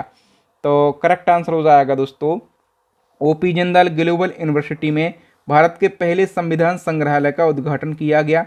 महत्वपूर्ण क्वेश्चन है, तो याद रखना जो OP जिंदाल ग्लोबल यूनिवर्सिटी है हरियाणा के सोनीपत में है, और इसी में भारत का पहला संविधान संग्रहालय स्थापित हुआ है। और इस संग्रहालय का नाम क्या है? संविधान अकेदमी और अधिकार स्वतंत्रता संग्रहालय। इसका उद्घाटन कब होगा? 26 नवंबर को, ठीक है। मतलब भारत का पहला राइस ATM कहाँ पर लॉन्च हुआ है? तो उड़ीसा में भारत का पहला राइस यानी कि चावल ATM लॉन्च हुआ है। उड़ीसा सरकार ने जो राशन कार्ड धारक हैं उनको 24 घंटे चावल देने वाली एक मशीन शुरू करी है, और इसको अन्नपूर्ति ग्रेन ATM नाम दिया गया है। नेक्स्ट क्वेश्चन है, हाल ही में दुनिया की पहली मिस AI का खिताब किसने जीता? दुनिया की पहली मिस AI का खिताब जो है ये केंजल एली ने जीता है। केंजल एली ये मोरक्को की इन्फ्लुएंसर हैं, ठीक है। बताइए अर्थशास्त्र के क्षेत्र में नोबेल पुरस्कार 2024 से किसे सम्मानित किया गया? तो अर्थशास्त्र के क्षेत्र में 3 अर्थशास्त्रियों को नोबेल पुरस्कार दिया गया है। कितने? 3 अर्थशास्त्रियों को। एक डारेन एसमोगलू हैं, दूसरे साइमन जॉनसन हैं, तीसरे हैं जेम्स ए रॉबिन्सन। तो डी ऑप्शन करेक्ट हो जाएगा, और प्रयुक्त तो सभी के लिए। अब देखो दोस्तों, जो अर्थशास्त्र का नोबेल पुरस्कार है ये 3 जनों को दिया गया। ऐसे इजीली याद नहीं रहता, तो मैंने ट्रिक के माध्यम से बताया है। आपको याद रखना है कि जो रावण था, लंकापति रावण, ठीक है, उसका जो सन था, ठीक है, तो रावण का जो सन था यानी कि पुत्र था, वो लंका में ऐश करता था। लंका उसकी सोने की थी जो कि धन से भरी हुई थी। तो याद रखना रावण से हमारा बन जाएगा रॉबिन्सन, सन से हमारा बन जाएगा क्या? सन से हमारा बन जाएगा जॉनसन या फिर साइमन, और ऐश करता था तो यहाँ से हमारा बन जाएगा एसमोगलू, ठीक है। ट्रिक से आपको ज़रूर याद रखना। जो क्यों दिया गया इन तीनों को? तो संस्थाएं कैसे बनती हैं और समृद्धि को कैसे प्रभावित करती हैं, इसकी खोज के लिए दिया गया। किस संस्था के द्वारा अर्थशास्त्र का नोबेल पुरस्कार दिया जाता है? Royal Swedish academy of sciences संस्था स्वीडन की है, ठीक है। 2023 का दिया गया था क्लाउडिया गोल्डन के लिए। नेक्स्ट वन की हम बात करें दोस्तों, केंद्र सरकार ने वित्त वर्ष 2024-25 में 1.25 लाख इंटर्नशिप प्रदान करने के उद्देश्य से किस योजना की शुरुआत करी है? करेक्ट आंसर हो जाएगा दोस्तों प्रधानमंत्री इंटर्नशिप योजना। ए ऑप्शन करेक्ट हो जाएगा। तो केंद्र सरकार ने अभी वित्त वर्ष 2024-25 के दौरान 1,25,000 इंटर्नशिप अवसर प्रदान करने के लिए प्रधानमंत्री इंटर्नशिप योजना के पायलट प्रोजेक्ट को शुरू किया है। इस योजना में भारत की जो शीर्ष 500 कंपनियां हैं वो भाग लेंगी, और अगले 5 वर्षों में जो शीर्ष कंपनियों में युवा हैं, ठीक है, तो युवाओं के लिए 1 करोड़ इंटर्नशिप के अवसर प्रदान करेंगी ये कंपनियां, ठीक है। इसका प्रबंधन कॉर्पोरेट मामलों के मंत्रालय के द्वारा विकसित एक ऑनलाइन पोर्टल के माध्यम से किया जा रहा है। इसके तहत जो इंटर्नशिप कर रहा है उसको सरकार 4500 रुपये मासिक वजीफा देगी, और इसके अलावा CSR के माध्यम से 500 रुपये अतिरिक्त दिया जाएगा। इसके अलावा 6,000 रुपये की एक मुश्त किस्त भी दी जाएगी, और PM जीवन ज्योति बीमा का भी लाभ दिया जाएगा, PM सुरक्षा बीमा योजना का भी लाभ दिया जाएगा। नेक्स्ट हमारा क्वेश्चन है, भारत सरकार ने कितने वर्षों के लिए मिशन मौसम की शुरुआत करी है? तो भारत सरकार ने मिशन मौसम की शुरुआत जो है ये 2 वर्षों के लिए करी है। कितने वर्षों के लिए? 2 वर्षों के लिए। 11 सितंबर 2024 को PM नरेंद्र मोदी जी की अध्यक्षता में केंद्रीय कैबिनेट ने मिशन मौसम को मंजूरी दी है। इसका क्रियान्वयन केंद्रीय पृथ्वी विज्ञान मंत्रालय के द्वारा किया जा रहा। ये जो मिशन है 2 वर्ष की अवधि के लिए है, और भारत सरकार ने इसके लिए 2,000 करोड़ रुपए के परिव्यय को मंजूरी दी है। उद्देश्य है मौसम संबंधी घटनाओं का पूर्व अनुमान लगाना, जिससे अंतरिम तैयारी की जा सके। ठीक है। जैसे किसानों के लिए यदि ये भविष्यवाणी हो जाएगी कि मौसम में मतलब किस प्रकार के बदलाव होने वाले हैं, तो किसान उस प्रकार से अपनी फसलों के लिए तैयार हो जाएगा। ठीक है। नेक्स्ट क्वेश्चन है, किस देश ने भारतीय पर्यटकों को आकर्षित करने के लिए विश्वसनीय टूर ऑपरेटर योजना की घोषणा करी है? करेक्ट आंसर हो जाएगा दोस्तों साउथ अफ्रीका ने। डी ऑप्शन करेक्ट आंसर हो जाएगा। 2 अक्टूबर 2024 को भारत सरकार की किस योजना ने अपने 10 साल पूरे कर लिए हैं? 10 साल पूरे कर लिए यानी कि ऐसी कौन सी योजना की बात हो रही है जो कि 2 अक्टूबर 2014 को लॉन्च हुई थी? बताओ फटाफट से कौन सी ऐसी योजना है दोस्तों। स्वच्छ भारत योजना जो है 2 अक्टूबर 2014 को लॉन्च करी गई थी और 2 अक्टूबर 2024 को इसने अपने 10 साल पूरे कर लिए हैं। नेक्स्ट हमारा क्वेश्चन है, अग्निवीरों को नौकरी में 15% आरक्षण देने वाली पहली प्राइवेट कंपनी कौन सी बनी है? करेक्ट आंसर हो जाएगा दोस्तों ब्रह्मोस एरोस्पेस। ये महत्वपूर्ण क्वेश्चन है, इसके बारे में हम जान लेते हैं। देखो, जो ब्रह्मोस एरोस्पेस है ये अग्निवीरों को नौकरी में 15% आरक्षण देने वाली पहली प्राइवेट कंपनी बन गई है। और जो ब्रह्मोस एरोस्पेस है यह एक भारत रूस बहुराष्ट्रीय एरोस्पेस और रक्षा निगम है। इसका मुख्य काम क्या है? क्रूज मिसाइलों को बनाना इसका मुख्य काम है। जो अग्निपथ भर्ती योजना है दोस्तों ये जून 2022 में शुरू करी गई और इसका एग्जीक्यूशन रक्षा मंत्रालय के द्वारा किया जा रहा है। इसका उद्देश्य क्या है? इस योजना के अंतर्गत जो रक्षा मंत्रालय है, ठीक है, तो देश भर के उम्मीदवारों को वायुसेना, थल सेना और नौसेना के अंतर्गत अग्निवीर पदों पर नियुक्त करता है। ठीक है। और जो है ये बेरोजगार को रोजगार प्रदान करता है और इस भर्ती में जो सैनिक भर्ती हुए हैं उनको अग्निवीर कहा जाता है। नेक्स्ट हमारा क्वेश्चन है, संपूर्ण भारत में 3 नए आपराधिक कानून कब लागू हुए? तो जो पुराने ब्रिटिश समय के कानून चल रहे थे 3, इनको समाप्त कर दिया है और 1 जुलाई 2024 से 3 नए आपराधिक कानून लागू हो गए हैं। ठीक है। कब? 1 जुलाई 2024 से। पुराने जो कानून चल रहे थे जैसे आईपीसी, तो आईपीसी की जगह पर नया कानून आ गया है वीएनएस और सीआरपीसी की जगह पर आ गया है वीएनएसएस और इंडियन एविडेंस एक्ट की जगह पर आ गया है भारतीय साक्ष्य अधिनियम। और इन 3 नए आपराधिक कानूनों को सामूहिक रूप से भारतीय आपराधिक कानून संहिता के रूप में जाना जाता है। नेक्स्ट क्वेश्चन है, एसबीआई यानी कि भारतीय स्टेट बैंक के नए अध्यक्ष कौन बन गए हैं? चल्ला श्रीनिवासलू शेट्टी एसबीआई के न्यू चेयरमैन बने हैं। ठीक है। एसबीआई की स्थापना पूछी जाती है, आप लोगों को पता है क्या? एसबीआई की स्थापना 1955 में हुई थी। हेडक्वार्टर मुंबई के अंदर स्थित है। उत्तर प्रदेश का पहला बायोप्लास्टिक पार्क किस जिले में स्थापित हुआ है? बताइए। करेक्ट आंसर हो जाएगा ऑप्शन सी लखीमपुर खीरी में, याद रखना। नेक्स्ट है, वैश्विक भुखमरी सूचकांक 2024 में भारत की रैंकिंग क्या है? तो जो ग्लोबल हंगर इंडेक्स है इसमें अपना देश भारत 105वें स्थान पर रहा है। ग्लोबल हंगर इंडेक्स जो महत्वपूर्ण है तो याद रखो, इसको जारी किया जाता है कंसर्न वर्ल्ड वाइड के द्वारा, ये आयरिश एजेंसी है, और वेल्थ हंगर हेल्प के द्वारा, ये जर्मन संगठन है। और भारत इस इंडेक्स में 125 देशों में से 105वें स्थान पर रहा है। 2023 में अपन 111वें स्थान पर थे। टॉप पर बेलारूस है। इस इंडेक्स के जरिए दुनिया भर में भूख और कुपोषण पर नज़र रखी जाती है। ये जो इंडेक्स है 4 मापदंड के आधार पर तैयार किया जाता है: अल्पपोषण, बच्चों का बौनापन, बाल दुर्बलता और बाल मृत्यु दर। नेक्स्ट क्वेश्चन है, वैश्विक नवाचार सूचकांक 2024 यानी कि ग्लोबल इनोवेशन इंडेक्स 2024 में अपना देश भारत कौन से स्थान पर है? तो इसमें भारत 39वें स्थान पर है। ठीक है, याद रखना दोस्तों, नवाचार सूचकांक में अपन 39वें नंबर पर हैं। ठीक है। और इस सूचकांक में देश को उसके नवाचार गुणों के आधार पर रैंकिंग दी जाती है। स्विट्जरलैंड ने लगातार 14वें साल शीर्ष स्थान हासिल किया है। वहीं अंगोला अंतिम स्थान पर है यानी कि 133वें स्थान पर है। ठीक है। नवाचार सूचकांक 2024 में 17वां संस्करण है। विश्व बौद्धिक संपदा संगठन के द्वारा जारी किया गया। टॉप पर स्विट्जरलैंड है और लगातार 14वें साल ये टॉप पर है। स्वीडन सेकंड पर, संयुक्त राज्य अमेरिका थर्ड पर, अपना देश भारत जो है 39वें स्थान पर है। बताओ एशिया पावर रिपोर्ट 2024 के अनुसार भारत किस देश को पछाड़कर एशिया में तीसरा सबसे शक्तिशाली देश बन गया?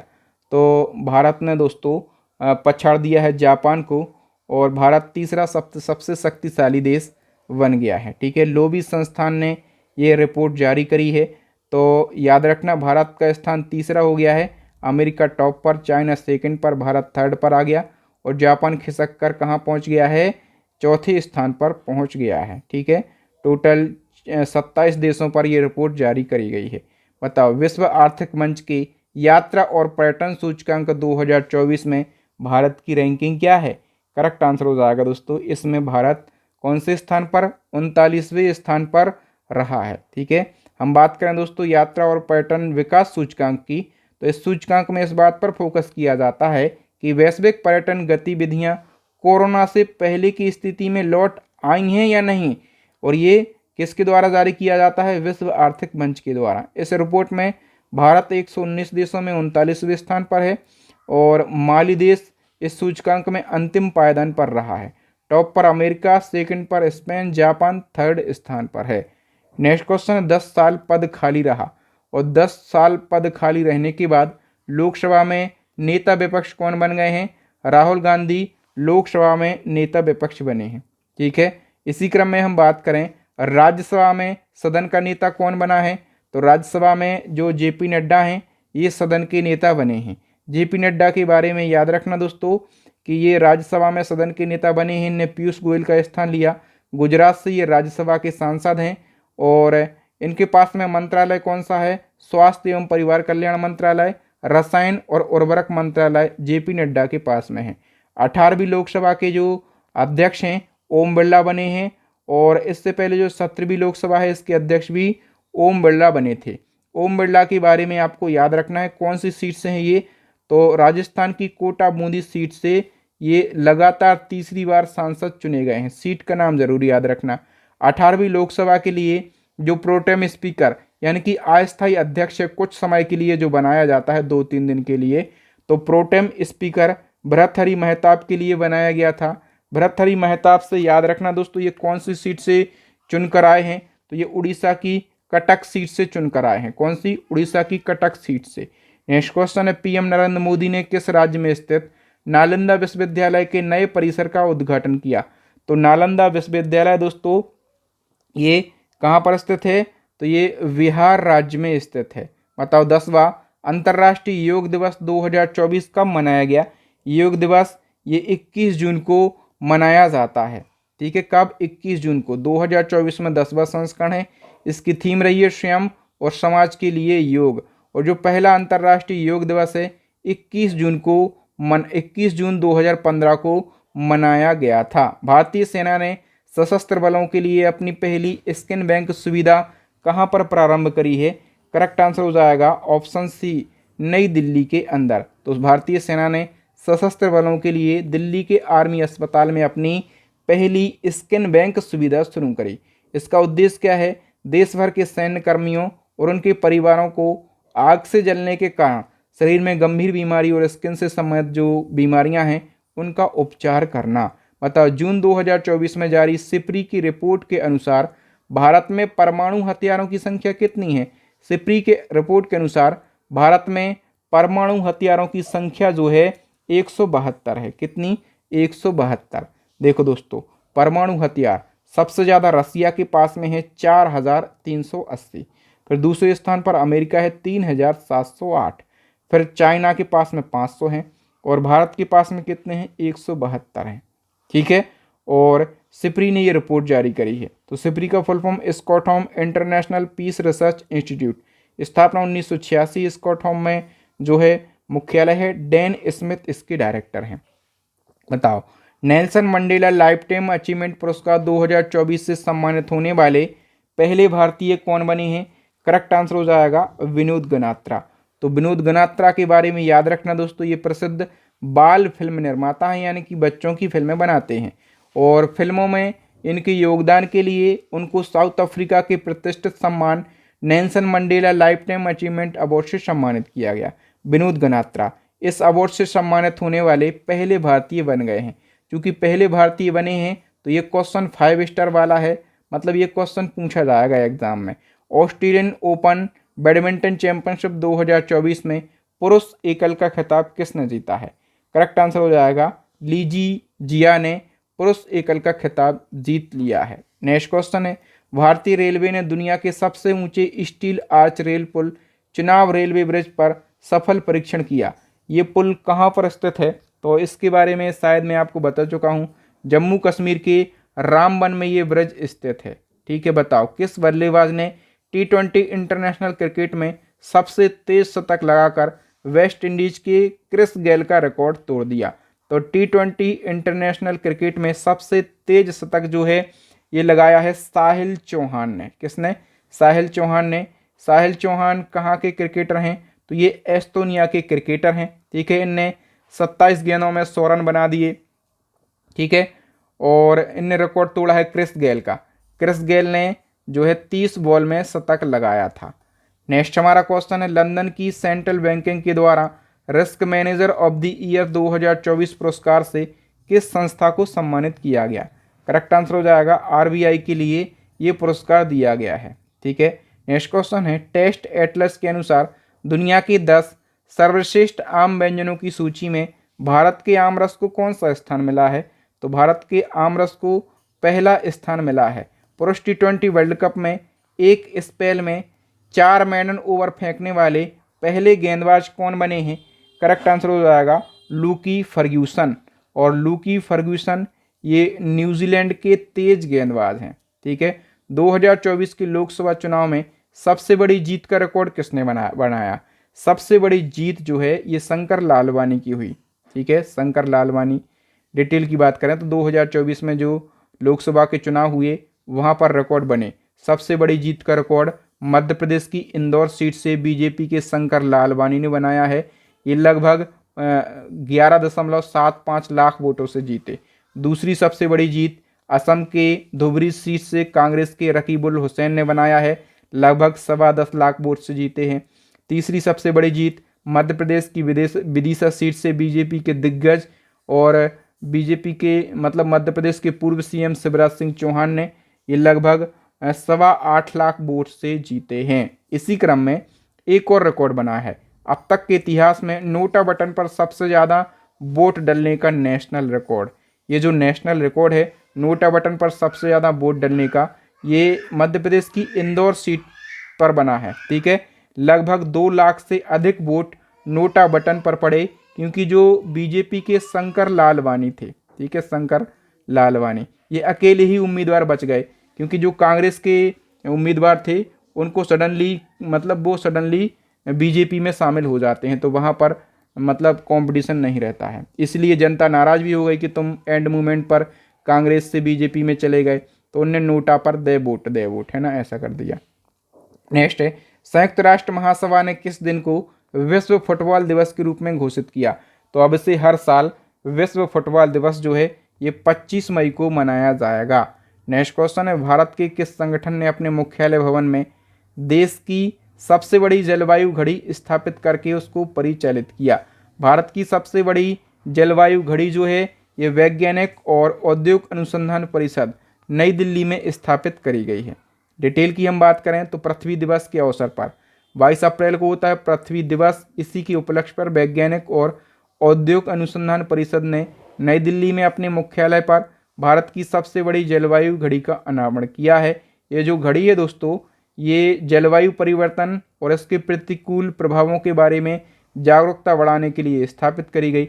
और दुनिया की जो पहली वैदिक घड़ी है अभी ये भी स्थापित करी गई। दुनिया की पहली वैदिक घड़ी मध्य प्रदेश के उज्जैन में स्थापित करी गई। बताओ, पृथ्जर आर्किटेक्चर पुरस्कार 2024 किसे प्रदान किया गया?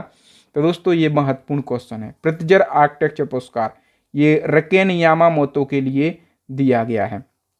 याद रखना, जापानी वास्तुकार हैं रकेन यामामोतो, और ये जो पुरस्कार है आर्किटेक्चर के क्षेत्र में दिया जाने वाला सबसे बड़ा पुरस्कार है। इस पुरस्कार को आर्किटेक्चर का नोबेल पुरस्कार कहा जाता है। विजेता को $1,00,000 की राशि प्रदान करी जाती है। इस पुरस्कार की स्थापना 1979 में हुई थी। भारत के प्रसिद्ध आर्किटेक्ट हैं बालकृष्ण दोषी। ये पहले ऐसे भारतीय व्यक्ति हैं जिनको प्रित्जर आर्किटेक्चर पुरस्कार मिला 2018 में। 2023 वाला ये पुरस्कार है इंग्लैंड के डेविड चिपरफील्ड के लिए दिया गया था। इसी क्रम में गणित के क्षेत्र का सर्वोच्च सम्मान है एबेल अवार्ड 2024।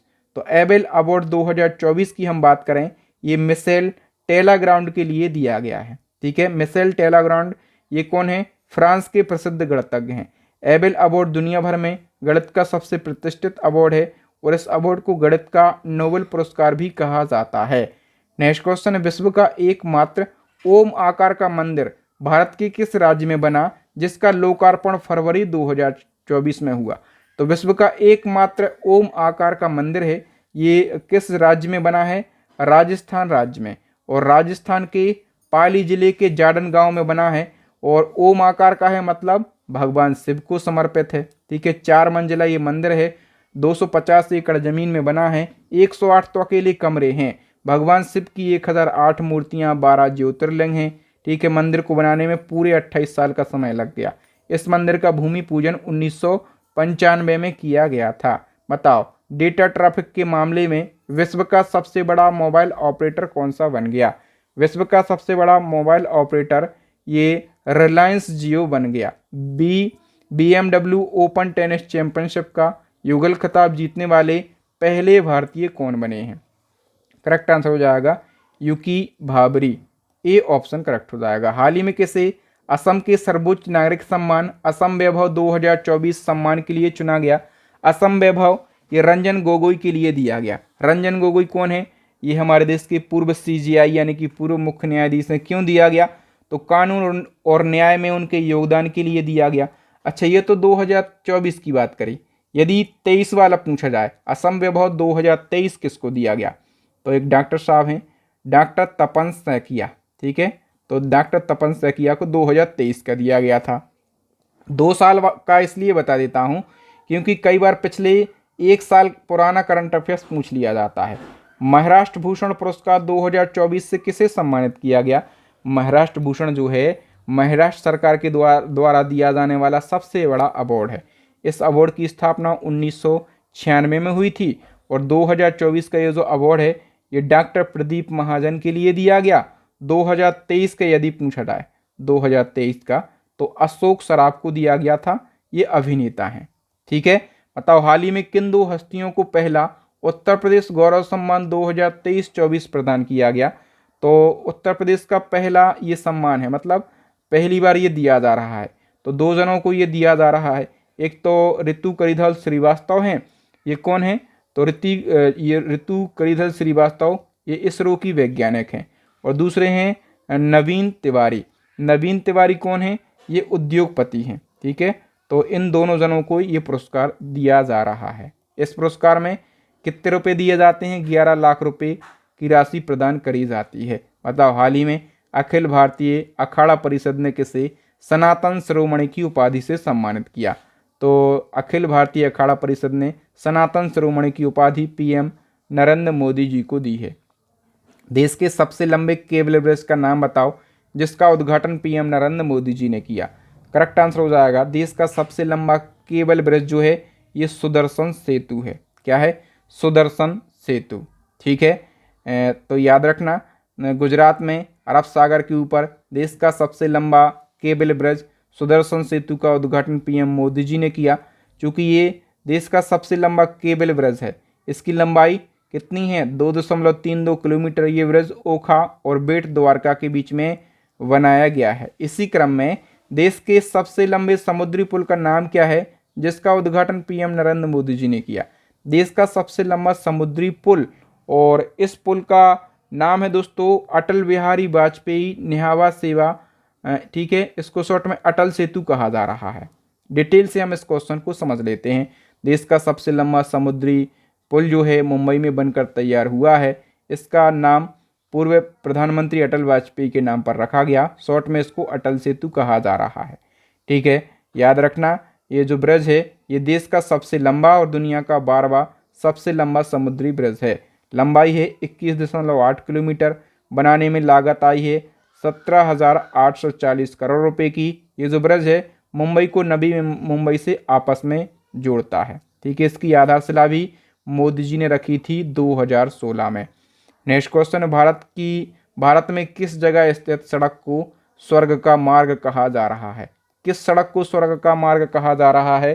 करेक्ट आंसर हो जाएगा गुजरात का कच्छकारण में एक सड़क है, ठीक है, और इसको स्वर्ग का मार्ग कहा जा रहा है क्योंकि दोस्तों ये जो सड़क है, ठीक है, ये काफ़ी दर्शनीय है, ठीक है, और ये जो सड़क है खाबड़ा को धौलावीरा से जोड़ती है।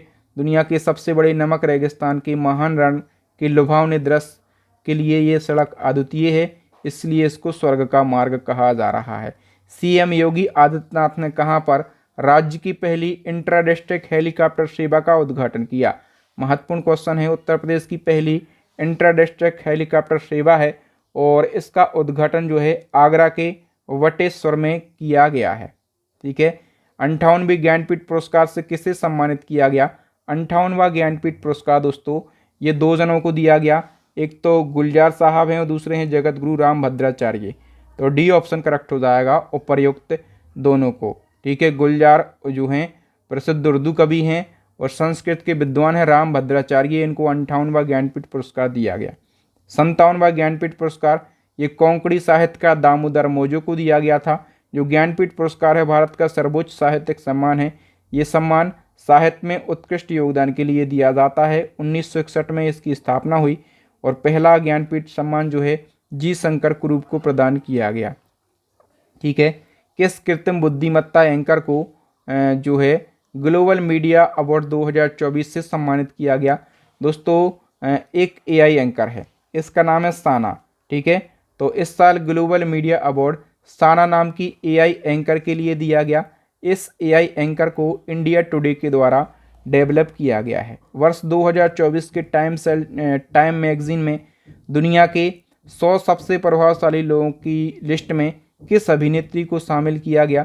दुनिया की जो 100 सबसे प्रभावशाली लोगों की सूची है टाइम मैगजीन ने जिसको जारी किया है, तो इसमें जो है अभिनेत्री आलिया भट्ट के लिए शामिल किया गया है, ठीक है। बताओ हाइब्रिड पिच तकनीक का उपयोग करने वाला भारत का पहला स्टेडियम कौन सा बन गया है? करेक्ट आंसर हो जाएगा ऑप्शन सी धर्मशाला स्टेडियम। बताओ BWF की विश्व रैंकिंग में 10 हफ्तों तक विश्व की नंबर 1 स्थान पर रहने वाली पहली भारतीय जोड़ी कौन सी बनी है? करेक्ट आंसर हो जाएगा सात्विक साईराज रंगिरेड्डी और चिराग शेट्टी की जोड़ी, सी ऑप्शन करेक्ट हो जाएगा। कठिया गेहूं को अभी हाल ही में जीआई टैग मिला है। ये जो गेहूं है किस राज्य से संबंध है? कठिया गेहूं ये मध्य प्रदेश उत्तर प्रदेश से संबंधित है, ठीक है। खास करके जो कठिया गेहूं है पूरे बुंदेलखंड में होता है, इसका कुछ परसेंटेज मध्य प्रदेश में भी देखने के लिए मिलता है, लेकिन कठिया गेहूं जिसको जीआई टैग मिला है ये उत्तर प्रदेश का है। नेक्स्ट क्वेश्चन है भारत उज्बेकिस्तान संयुक्त सैन्य अभ्यास डस्टलेक 2024 का आयोजन कहाँ पर किया गया? तो डस्टलेक 2024 का आयोजन उज्बेकिस्तान के टर्मेज में किया गया है। कहाँ पर? उज्बेकिस्तान के टर्मेज में। याद रखना जो डस्टलेक है इसका आयोजन भारत और उज्बेकिस्तान के बीच में होता है, ठीक है। और इसका 2024 में 5वां संस्करण आयोजित हुआ है। नेक्स्ट क्वेश्चन है दुर्गमता का महासागरीय पॉइंट है पॉइंट निमो, तो पॉइंट निमो तक पहुंचने वाले पहले व्यक्ति कौन बन गए? महत्वपूर्ण क्वेश्चन है। करेक्ट आंसर हो जाएगा क्रिस ब्राउन। आइए हम डिटेल से समझ लेते हैं। जो क्रिस ब्राउन है दोस्तों ये कहाँ के रहने वाले हैं? ब्रिटेन के, और प्रशांत महासागर में एक दुर्गम समुद्री पॉइंट है पॉइंट निमो। इस पॉइंट तक पहुंचने वाले ये इतिहास के पहले व्यक्ति बन गए। पॉइंट निमो दक्षिण प्रशांत महासागर में एक काल्पनिक बिंदु है जो जमीन से बहुत अधिक दूरी पर स्थित है। हाल ही में पर्यटन के लिए कश्मीर में जमीन खरीदने वाला पहला राज्य कौन सा बन गया है? करेक्ट आंसर हो जाएगा ऑप्शन बी महाराष्ट्र। हाल ही में कहाँ के डॉक्टरों ने पहली बार इंसान में सूअर की किडनी का सफल प्रत्यारोपण किया है? तो दोस्तों अभी हाल ही में अमेरिका के डॉक्टरों ने इंसान में पहली बार सूअर की किडनी का सफल प्रत्यारोपण कर लिया। किस राज्य सरकार ने भारत का पहला सरकारी स्वामित्व वाला OTT प्लेटफॉर्म सी स्पेस लॉन्च किया है? तो अभी केरला के सीएम ने भारत का पहला सरकारी स्वामित्व वाला OTT प्लेटफॉर्म लॉन्च किया और इस प्लेटफॉर्म को सी स्पेस नाम दिया गया है। बताओ हुरन ग्लोबल रिच लिस्ट 2024 की रिपोर्ट के अनुसार एशिया की अरबपति कैपिटल किस शहर को घोषित किया गया? एशिया की अरबपति कैपिटल ये मुंबई के लिए घोषित किया गया। भारत की पहली अंडर वाटर मेट्रो सेवा का उद्घाटन पीएम नरेंद्र मोदी जी ने किस नदी के नीचे किया है? करेक्ट आंसर हो जाएगा हुगली नदी के नीचे। और कहाँ पर? पश्चिम बंगाल के कोलकाता में इसका उद्घाटन किया गया।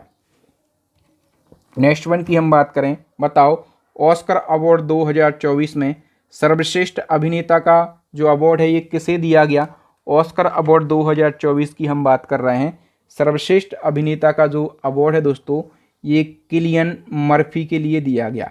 ऑस्कर अवार्ड को हम कंप्लीट डिस्कस कर लेते हैं। देखो, ऑस्कर अवार्ड अमेरिका की AMPAS एकेडमी के द्वारा फिल्म जगत में उत्कृष्ट योगदान के लिए दिया जाता है। इसकी शुरुआत 1929 से हुई थी। जो 96वें ऑस्कर पुरस्कार समारोह हैं इसका आयोजन मार्च 2024 को अमेरिका के कैलिफोर्निया में किया गया। ठीक है, इसमें सर्वश्रेष्ठ फीचर फिल्म का अवार्ड ओपेनहाइमर को, और बेस्ट एक्टर का अवार्ड किलियन मर्फी को, बेस्ट एक्ट्रेस का अवार्ड एम्मा स्टोन को, बेस्ट डायरेक्टर का अवार्ड क्रिस्टोफर नोलन को, बेस्ट एनिमेटेड फीचर फिल्म का award the boy and the Heron को दिया गया। नेक्स्ट है, भारत का पहला डॉल्फिन रिसर्च सेंटर कहाँ पर खोला गया? तो दोस्तों बिहार के पटना में भारत का पहला डॉल्फिन रिसर्च सेंटर खोला गया है। बताओ, संसद सुरक्षा में चूक हुई थी ना, तो संसद सुरक्षा का प्रमुख किस IPS अधिकारी को बनाया गया? कैसे चूक हुई थी संसद सुरक्षा में? दो लड़के इसमें गैस वाले जूते पहनकर घुस गए थे और वहां पर जहरीली गैस फैला दी थी संसद के अंदर। तो संसद सुरक्षा का जो प्रमुख है दोस्तों ये अनुराग अग्रवाल के लिए बनाया गया है। भारत की पहली AI टीचर का नाम क्या है?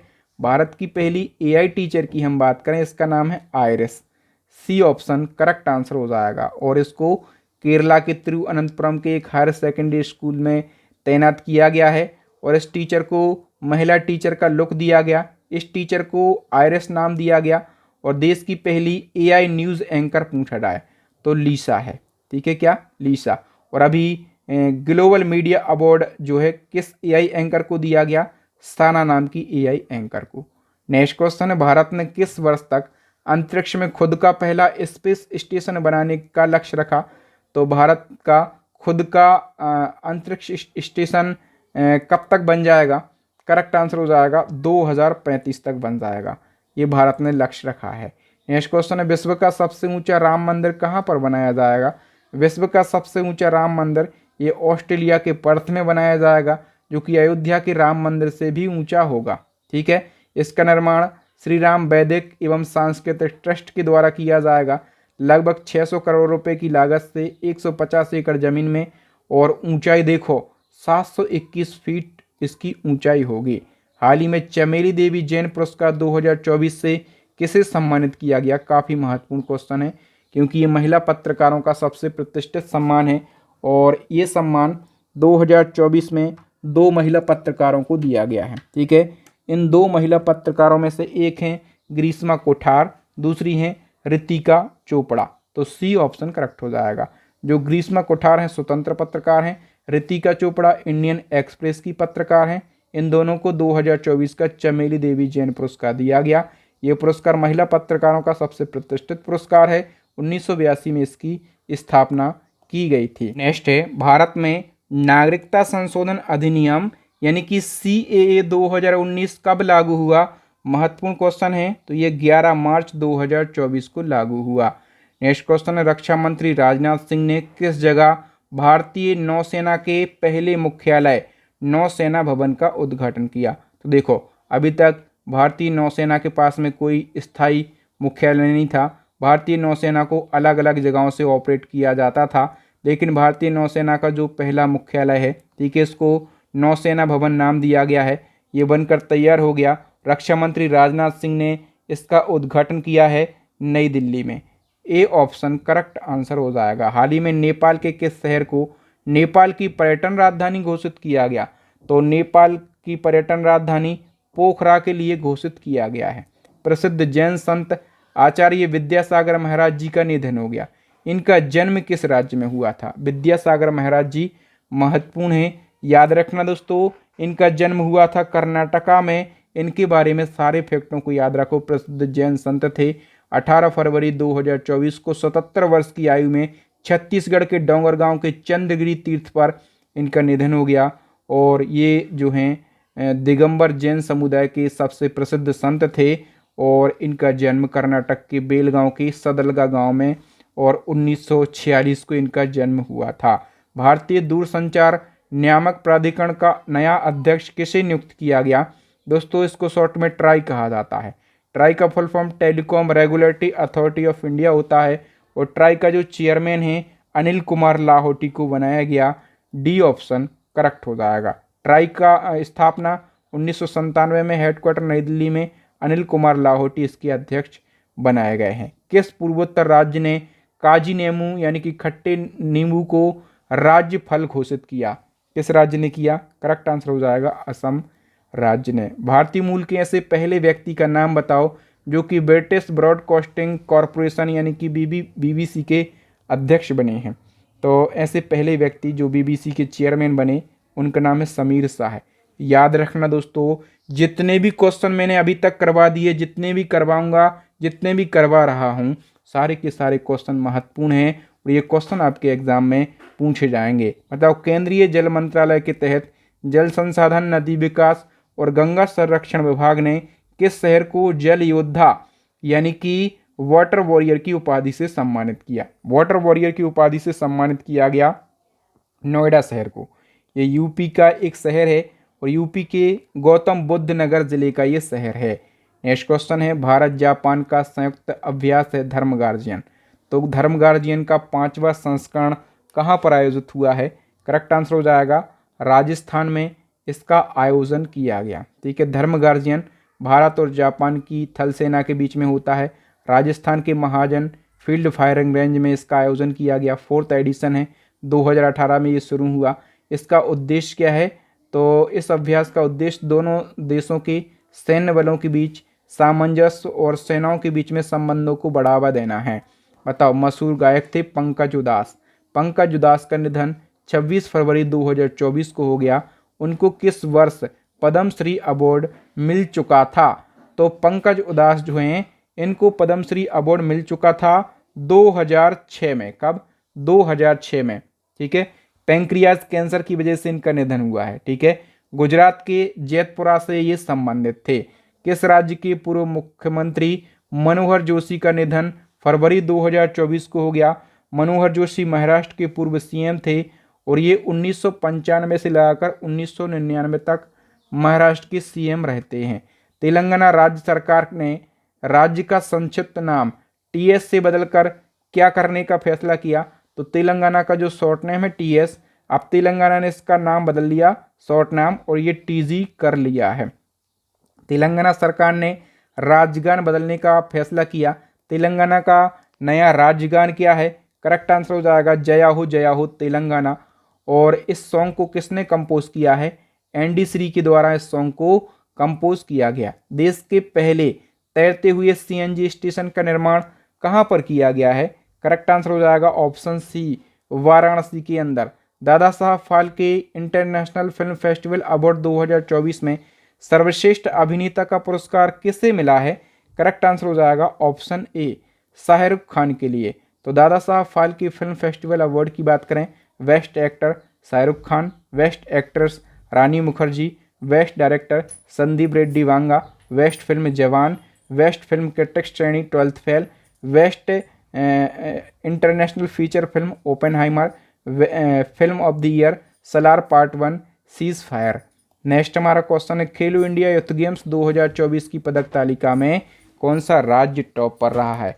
खेलो इंडिया की बात करें तो महाराष्ट्र इसमें टॉप पर रहा है। ठीक है, और दोस्तों ये जो प्रतियोगिता है ये भारत में स्कूल और कॉलेज के छात्राओं के लिए एक राष्ट्रीय स्तर की खेल प्रतियोगिता है। आयोजन किया गया है तमिलनाडु में। उद्घाटन किया पीएम नरेंद्र मोदी जी ने। बीरा मंगाई वेलू नचियार इसका शुभंकर है। 6वां संस्करण, टॉप पर महाराष्ट्र है। ठीक है, और इसका आयोजन युवा मामलों और खेल मंत्रालय के द्वारा किया जाता है। पीएम विश्वकर्मा योजना लागू करने वाला पहला केंद्र शासित प्रदेश कौन सा बन गया? करेक्ट आंसर हो जाएगा option C, Jammu Kashmir. Next है, डेनमार्क की महारानी का नाम बताइए जिन्होंने डेनमार्क पर 52 साल तक राज करने के बाद राजगद्दी छोड़ी है। तो इनका नाम है मार्गरेट द्वितीय। ठीक है, इनने 52 साल जो है डेनमार्क पर महारानी के रूप में राज किया और फिर गद्दी छोड़ी। तो डेनमार्क के जो नए राजा हैं ये कौन बन गए हैं? प्रिंस फ्रेडरिक एक्स बन गए हैं। ये कौन है? तो रानी मार्गरेट के ये बड़े बेटे हैं।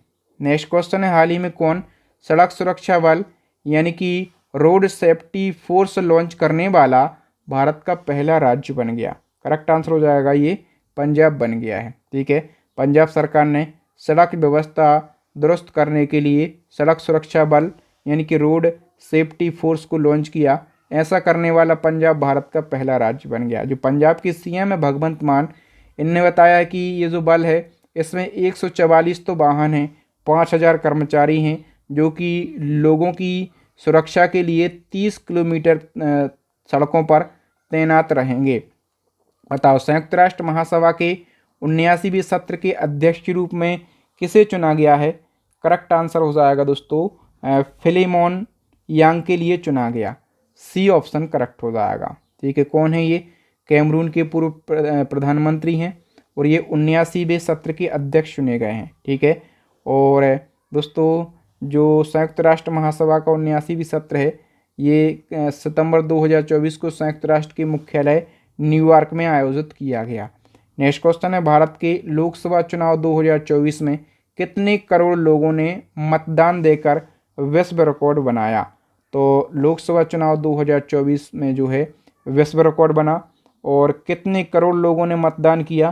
करेक्ट आंसर हो जाएगा 64.2 करोड़ लोगों ने। बताओ, चुनाव आयोग के अनुसार आम चुनाव 2024 में कुल कितने प्रतिशत मतदान हुआ?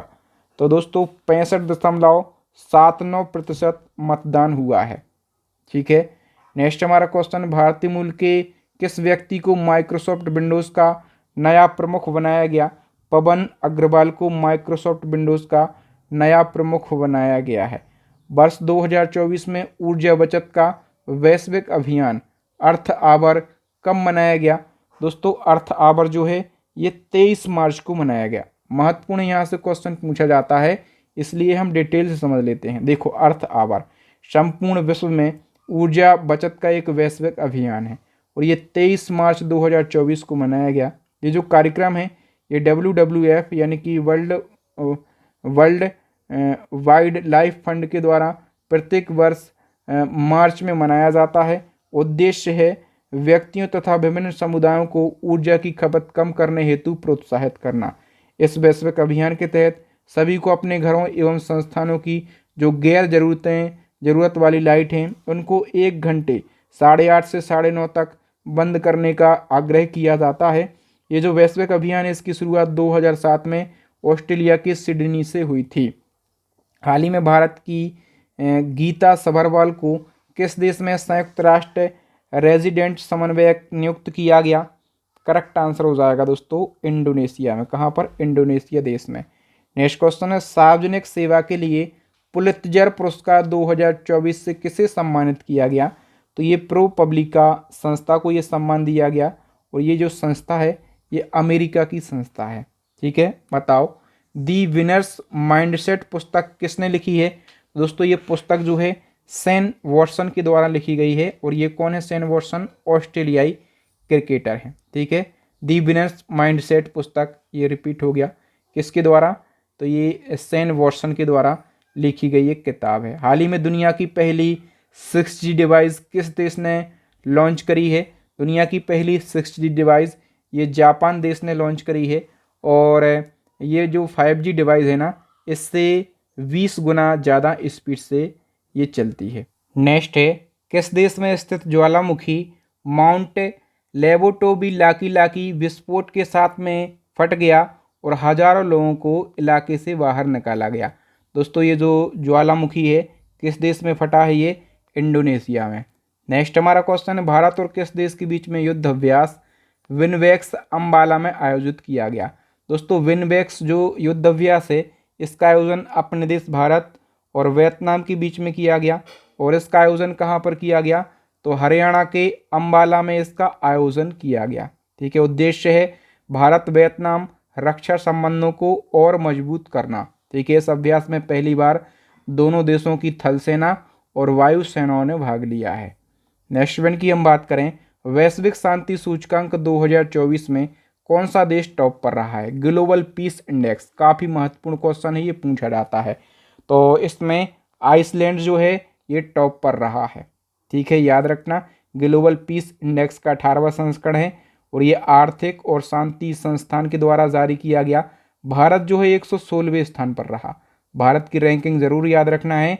अंतिम पायदान पर यमन रहा है 163वें स्थान पर और आइसलैंड टॉप पर है, आयरलैंड सेकंड स्थान पर है और ऑस्ट्रिया देश जो है ये तीसरे स्थान पर है। ठीक है, अपना देश भारत ये कौन से 116वें स्थान पर है। ठीक है दोस्तों, यहाँ पर हमने पिछले एक साल के करंट अफेयर्स से बनने वाले मोस्ट इम्पॉर्टेंट 180 MCQ को डिस्कस किया।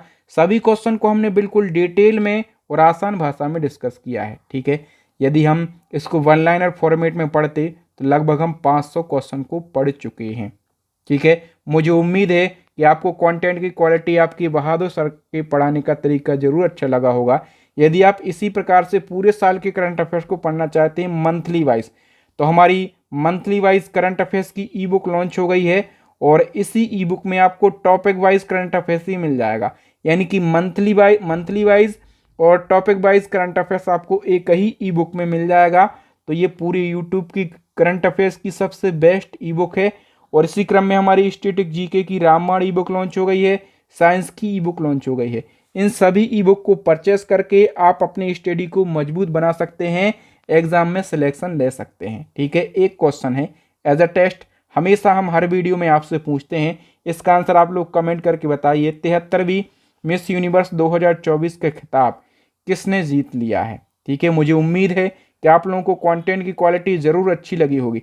यदि अच्छी लगी है और आप चाहते हैं इसी प्रकार के करंट अफेयर्स की मैराथन क्लास या फिर कोई महत्वपूर्ण वीडियो जब भी आए, सबसे पहले आपको उसका नोटिफिकेशन मिल जाए, क्योंकि बेस्ट वीडियो भी सर्च करने होते हैं, आसानी से मिलते नहीं हैं। यूट्यूब पर भर भर के लोग वीडियो अपलोड कर रहे हैं। तो बेस्ट वीडियो तक पहुंचने के लिए, बेस्ट वीडियो सबसे पहले पाने के लिए हमारे चैनल को सब्सक्राइब कर लेना, साथ में बेल आइकन जरूर दबा लेना, ताकि जब भी मैं महत्वपूर्ण वीडियो डालूं तो उसका नोटिफिकेशन सबसे पहले आप लोगों को मिल सके। थैंक यू, जय हिंद, मैं हूं आपका बहादुर सर।